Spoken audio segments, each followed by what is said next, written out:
Hello, Lorcana YouTube community and all my fellow and Sapphire and Steel enjoyers. This past weekend, I was able to place back-to-back top 64 placement and a 10K and 15K event that was hosted by PPG over here in Fort Worth, Dallas, Texas.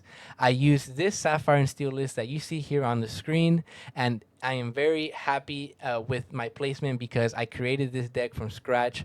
I was preparing for this event for the past month, tried all these different Sapphire and Steel decks that were in the meta, everything that had existed before set 8. And with all these new tools and all this testing, I realized that Sapphire and Steel had to pivot in a new direction, and I ended up creating this list that you see here on the screen. These are my matchups right here on the screen. As you can see, I won a lot of games on the draw, lost a lot of die rolls, and honestly, this deck has a good matchup into everything that is not Ruby Sapphire. This deck is a mid-range ramp deck that revolves always being able to ramp on turn 2 or turn 3, and always having a body on the turn prior to either of those ramp options. After that, you want to always just spam 5 or 6 ink characters back to back and control the board from there with the help of Cogsworth, and then you have a lot of removal tools that you can use to destroy your opponent's characters. If you guys haven't subscribed to the channel, please go ahead and hit that sub button, leave a like if you enjoyed the video, and drop a comment down below. Let me know what you guys think of my new Sapphire and Steel deck. To start off the deck profile, we're playing 2 copies of Mulan. Mulan's on-play effect lets you draw a card and discard a card. So we have a lot of cards that are very tech for certain matchups. So just in case you want to keep in the blind a Fire the Cannons or a Helga, you can actually have Mulan in your hand, and once you realize what that matchup you're playing against, so let's say for example it's Ruby Sapphire and those cards are useless, well, it's a good thing we have Mulan in the deck because we can cycle those dead cards out. And then we're playing Pleakley. So Pleakley, you need to have a character on the board, so send it to the Inkwell so you can ramp. And you don't really want to send a Smee or a Helga, but if you have to, it's not that big of a deal. But Mulan is the perfect card to send to your Inkwell because you get to play it on turn 1, and then on turn 3 you can send her to the Inkwell and you have that ramp. For our 2 drops, we're playing 2 copies of Helga.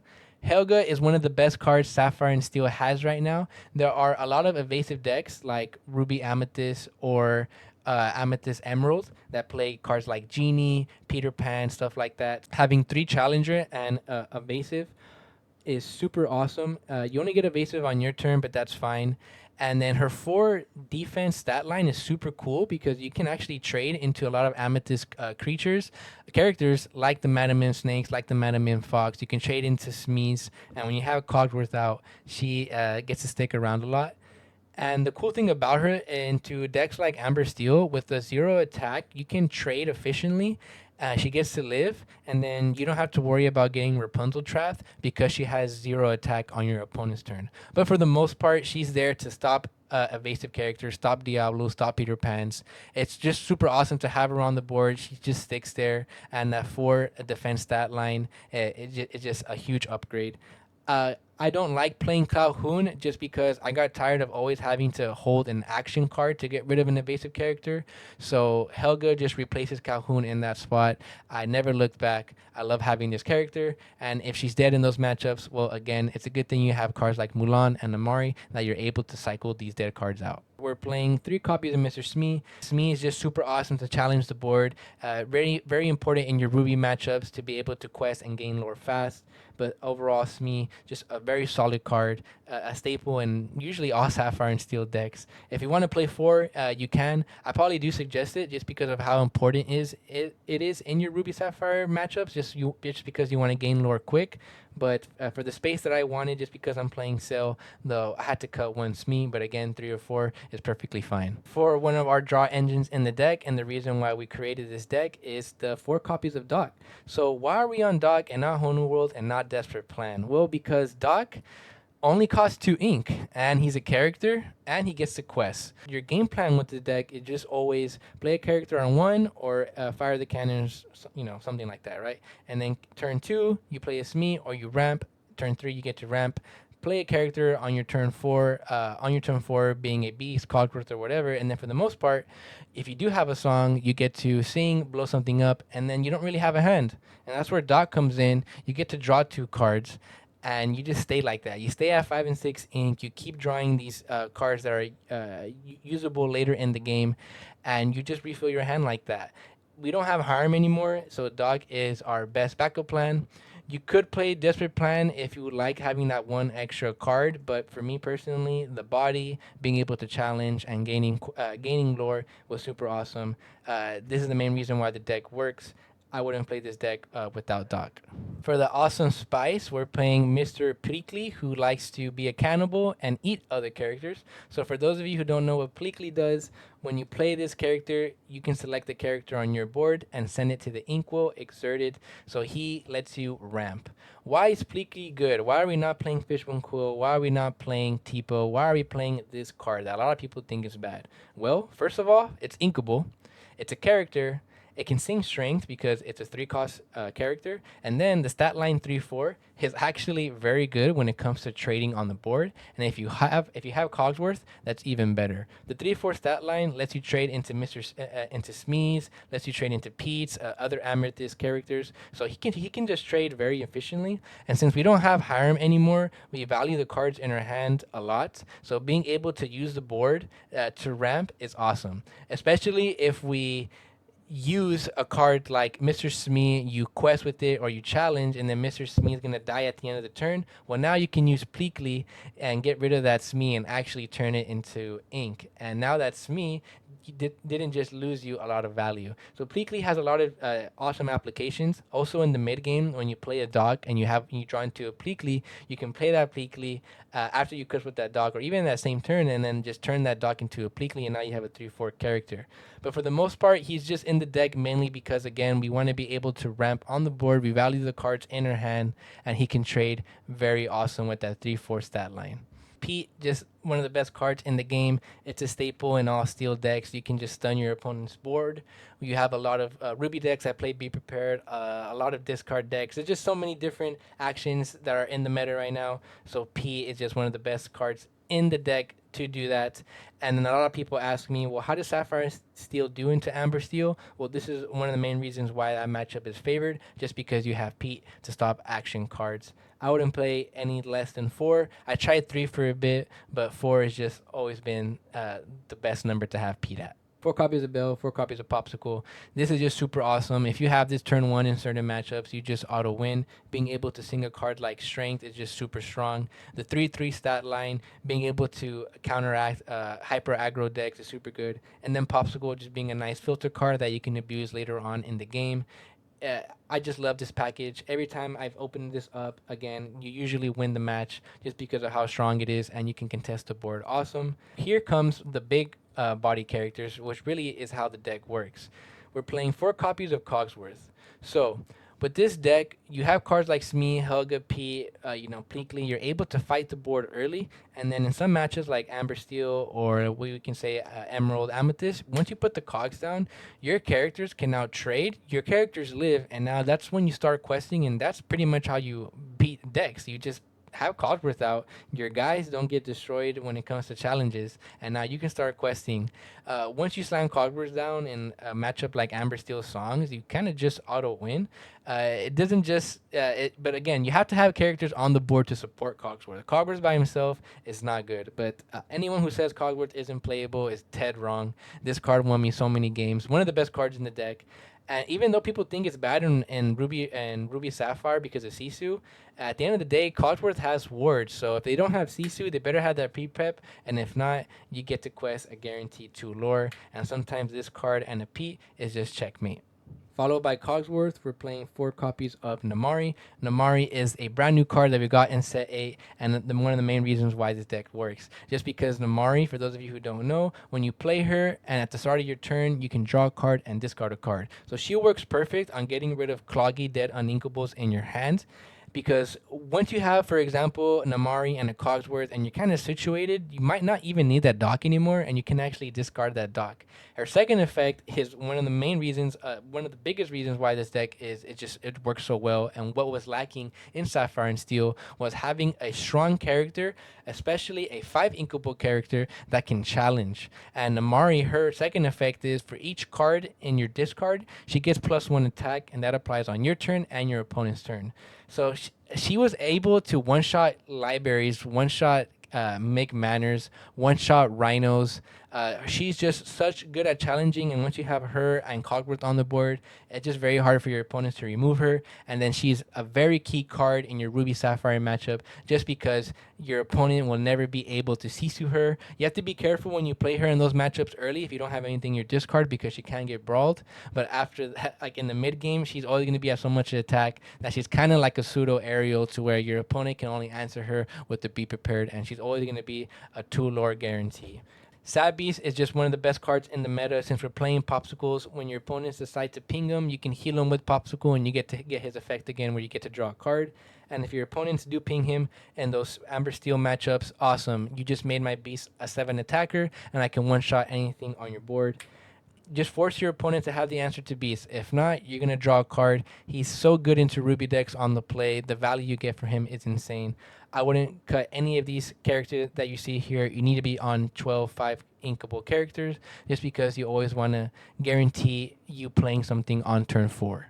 For our 6 inkable slot, we're playing 2 copies of Tamatoa. So I know some people like to be on 4 copies if they're playing the Popsicle package, just because you can recycle those pops and draw cards into grindy matchups. But I found that for the most part, I was playing Tamatoa at 4 copies a lot of the times in the mid game with 0 or to 1 Popsicles, and I just needed something to impact the board more. So I went down to 2 copies, and honestly, the 2 copies have worked really well. If you wanted to run more copies, that's fine. If your meta is full of a lot of Ruby decks, that's where he shines the most. But since we're not playing Lucky Dime, I think 2 copies is fine. And seeing him in the mid game is perfect at those 2 copies, just because by that point we have at least 2 Popsicles in trash, and that's when he becomes live. But he's just a really nice pseudo draw engine with the Popsicles. If you're playing Popsicles, you have to be playing Tamatoa.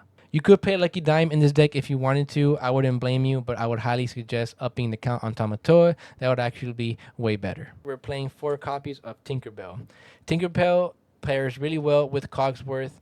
She can't get one-shot Zeus, and in matchups like Amber Steel or anything Amethyst, once you have her on the board, she can stall it out. Your opponent usually just doesn't quest, and that's kind of what you need to catch up on the draw, being behind. If your opponent doesn't quest and stalls out, that's awesome. And then Tinkerbell's on-play effect is still very relevant. There's still a lot of aggro decks, and again, right, being able to attack something and deal 2 damage to something else is huge. She pairs really well with Helga. If you attack Helga into an exerted Genie, you play Tinkerbell, that 1 damage, plus the attack from Helga will kill that Genie. So she comes up a lot. The 1 ping comes up a lot.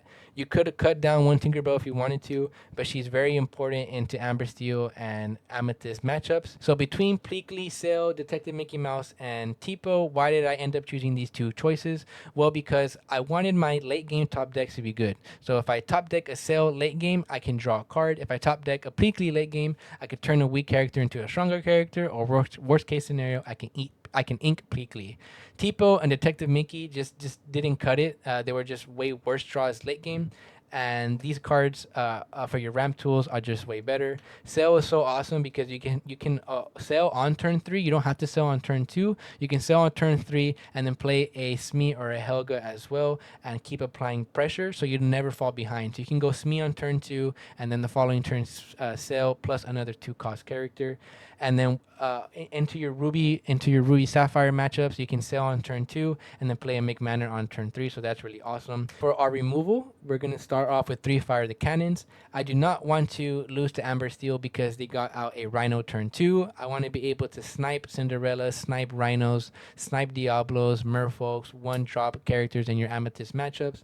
Fire the Cannons is just very crucial. We're playing Namaari and Mulan, so don't worry about this card being dead late game because you can always cycle it out. But yes, if you open this card on the draw into certain matchups, you have a very high chance of winning from stopping their explosive turn 1, turn 2 plays. This card is just mandatory.